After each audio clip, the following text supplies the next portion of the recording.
Assalamualaikum warahmatullahi wabarakatuh. Perkenalkan, kami dari kelompok 6 kelas 1D. Di sini kami akan menjelaskan materi tentang landasan antropofilosofis pendidikan untuk memenuhi salah satu tugas mata kuliah landasan pendidikan yang diampu oleh Ibu Dr. Cucun Sunaingsi SPD MPD. Sebelumnya, izinkan kami memperkenalkan diri. Perkenalkan, saya Anissa Jahira dengan NIM 2408603.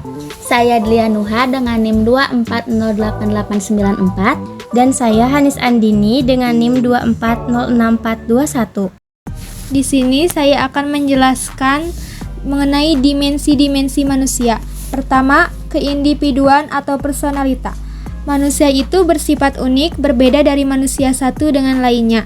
Dikarenakan semua manusia mempunyai sifat subjektivitas atau kediri sendirian, maka hakikatnya manusia merupakan subjek atau pribadi.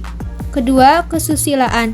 Kesusilaan selalu berhubungan erat dengan nilai-nilai kehidupan berupa norma yang berlaku di masyarakat. Ketiga, kesosialan. Manusia tidak mungkin dapat hidup sendiri, melainkan harus dalam keterpautannya dengan manusia yang lain. Yang terakhir, keberagaman. Keberagaman yaitu kenyataan yang biasa dipungkiri di dalam kehidupan bermasyarakat, bahwa keberagaman adalah keindahan dan kekayaan bangsa. Selanjutnya, pengertian landasan. Menurut KBBI, istilah dari landasan itu sendiri adalah alas, dasar, ataupun tumpuan. Dan istilah dari landasan dikenal juga sebagai fondasi. Agar mudah dimengerti, pengertian landasan merupakan suatu tumpuan ataupun alas dari merupakan suatu fondasi tempat berdirinya suatu hal. Lalu ada pengertian filosofis. Filosofis merupakan terjemahan dari bahasa Yunani yang berdasarkan dari kepala kata philos atau philein yang berarti cinta dan sophia atau sophos berarti ilmu, kebenaran, hikmah, dan kebijaksanaan.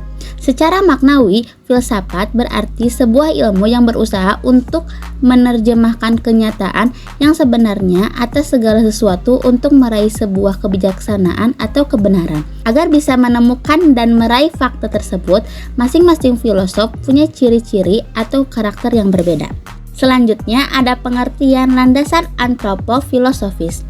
Antropologi filosofis ialah suatu cabang yang dimana dalamnya mempelajari mengenai asas manusia. Sebagai landasan antropofilosofis pendidikan, cabang tersebut biasa dijadikan untuk titik tumpu pendekatan dalam mempelajari hakikat manusia dengan makhluk yang bisa dididik dan perlu dididik dan mendidik. Landasan antropofilosofis pendidikan adalah asumsi-asumsi yang bersumber dari penggabungan kaidah-kaidah antropologi dan sumber filsafat. Contohnya, terdapat pembahasan mengenai perbedaan kebudayaan masyarakat dan metode pengajaran pengetahuan melalui pengalaman langsung maupun tidak langsung. Hal itu tentu berdampak terhadap cara belajar siswa dan hasil belajar yang akan didapatkan siswa. Ada 3 prinsip antropologis yang mendasari perlunya manusia mendapatkan pendidikan dan mendidik diri. Yang pertama, prinsip historitas.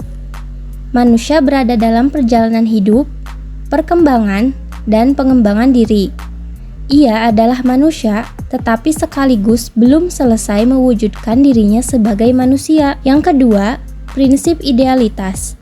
Sosok manusia ideal merupakan gambaran manusia yang dicita-citakan atau yang seharusnya.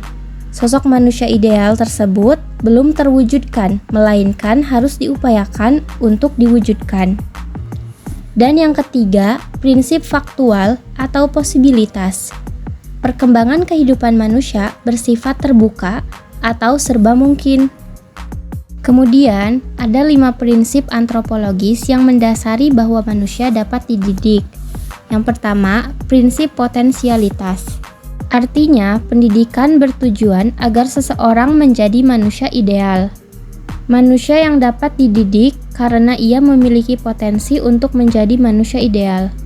Yang kedua, prinsip dinamika. Artinya, berupaya untuk mengaktualisasikan diri agar menjadi manusia ideal, baik dalam rangka interaksi atau komunikasinya secara horizontal maupun vertikal. Yang ketiga, prinsip individualitas. Praktik pendidikan merupakan upaya membantu manusia yang antara lain diarahkan agar ia mampu menjadi dirinya sendiri. Di pihak lain, manusia adalah individu yang memiliki kediri sendirian, subjektivitas, bebas dan aktif berupaya untuk menjadi dirinya sendiri.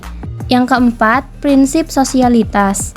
Pendidikan berlangsung dalam pergaulan atau interaksi atau komunikasi antar sesama manusia, pendidik dan peserta didik. Dalam kehidupan bersama dengan sesamanya ini akan terjadi hubungan pengaruh timbal balik di mana setiap individu akan menerima pengaruh dari individu yang lainnya. Sebab itu, sosialitas mengimplikasikan bahwa manusia akan dapat dididik. Yang terakhir, prinsip moralitas. Pendidikan bertujuan agar manusia berakhlak mulia, agar manusia berperilaku sesuai dengan nilai-nilai dan norma-norma yang bersumber dari agama, masyarakat, dan budayanya. Pendidikan sebagai humanisasi. Pendidikan merupakan suatu proses memanusiakan manusia atau lazim disebut sebagai proses humanisasi.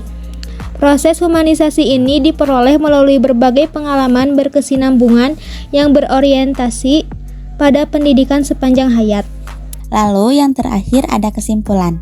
Kesimpulannya, manusia sebagai makhluk yang memiliki akal menandakan bahwa manusia adalah satu-satunya makhluk yang memiliki kemampuan untuk berpikir secara rasional, logis, dan abstrak. Landasan pendidikan antropofilosofis menekankan bahwa pendidikan adalah proses yang bertujuan untuk membentuk manusia yang seutuhnya dengan mempertimbangkan aspek kemanusiaan, sosial, dan moral. Sekian dari kami, mohon maaf bila ada kesalahan. Wassalamualaikum warahmatullahi wabarakatuh.